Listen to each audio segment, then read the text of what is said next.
Welcome to SLATE's Force Behind the St. Louis Workforce. I'm your host, Eliani Campbell.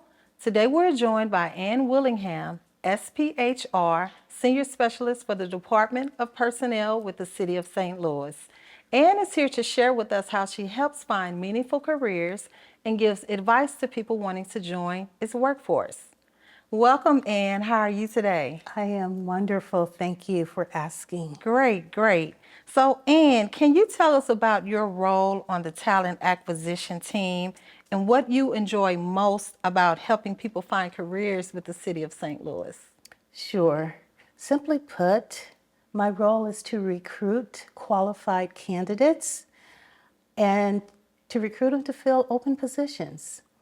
Attending job fairs is a very important part of our recruiting strategy. In fact, the City of St. Louis has a very strong presence in the community. By the end of 2025, we are on track to have attended more than 80 job fairs. Some of our job fairs have been at Rankin Technical College, Wash U, local high schools, SLATE, and the Urban League, just to name a few. What I enjoy most about my position is that it's very versatile. One day I could be boots on the ground, out at a job fair. The next day I could be in my office trying to help applicants find positions. This week alone, I had a very young couple walk into my office, mom, dad, infant, and they were displaced by the tornado. So they were in there trying to find jobs, and I was right with them, helping them to find those jobs. Also, a Wash U, for example, Wash U student called me, soon to be a graduate. Wash U student called, wanting to know the update of an application he had submitted. And also there was a gentleman who walked into the office to take home some applications to fill out as he is looking for a second chance. So the work I do, along with 6 other talent acquisition specialists, is very rewarding. Okay, so it seems that you're not just there looking to place people, you have an open door policy, appears to be, where they can come in if they need help with setting up their application and things like that. Absolutely. That's great to hear, because you have some places they just get your application and they send you on your way. But I like the fact that you're there helping them along the way.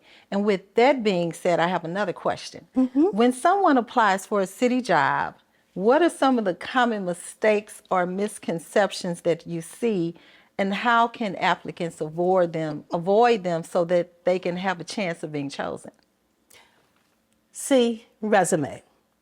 That is something I have seen more than I care to on an application. This is on the City of St. Louis's application. They will write C, resume.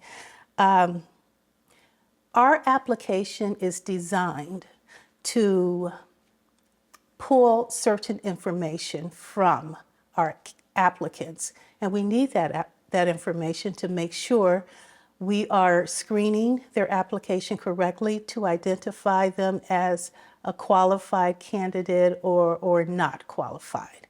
And so when they say C resume, we're unable to pull that information from them.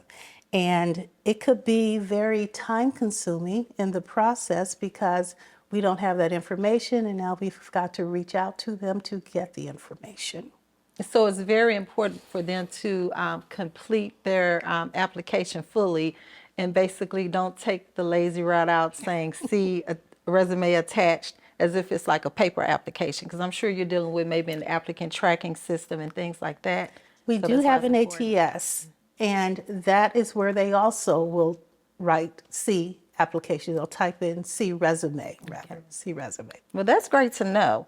The city offers a wide range of positions, from public safety to IT to engineering. I've even seen positions for attorneys.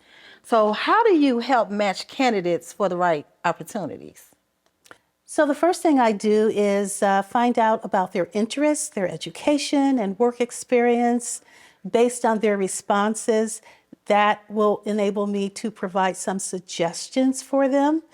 Together, we will look at what the minimum qualifications are for certain jobs and discuss how their qualifications align with the positions. For candidates who have limited to no work experience, I'd like them to know that they can still apply for what we call a utility worker position. That's actually the title of the position.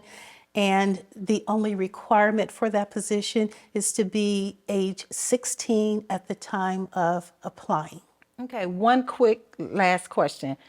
In one sentence, what is one step they should take to get started? Just one step.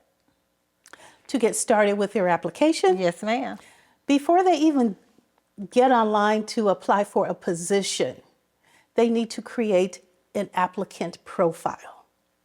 I prefer that they create an applicant profile before they even look to see what jobs are open, because I don't want them to feel rushed in creating that profile. That's a very important part of our application. That is going to showcase them to us. So they need to put their best foot forward and make sure they complete all of the fields in the applicant profile. If they have certifications, if they have a driver's license, if it's applicable to their background, a driver's license or a CDL, that is when and where they need to upload those documents. Okay, so you've given us a lot of great information. In closing, again, if they want to apply and they're interested, where should they go to? They should go to our careers website, which is St. Louis, that's STLOUIS.mo.gov/JOBS. Okay, guys, so you all have the information right from the person that knows everything. If you're looking for employment or jobs, SLATE can help you to connect with local employers who are hiring now. So don't wait. Call 314-589-8000 to learn more about career opportunities. Thanks for tuning in. I'm Eliani Campbell, and this is SLATE's Force Behind the St. Louis Workforce.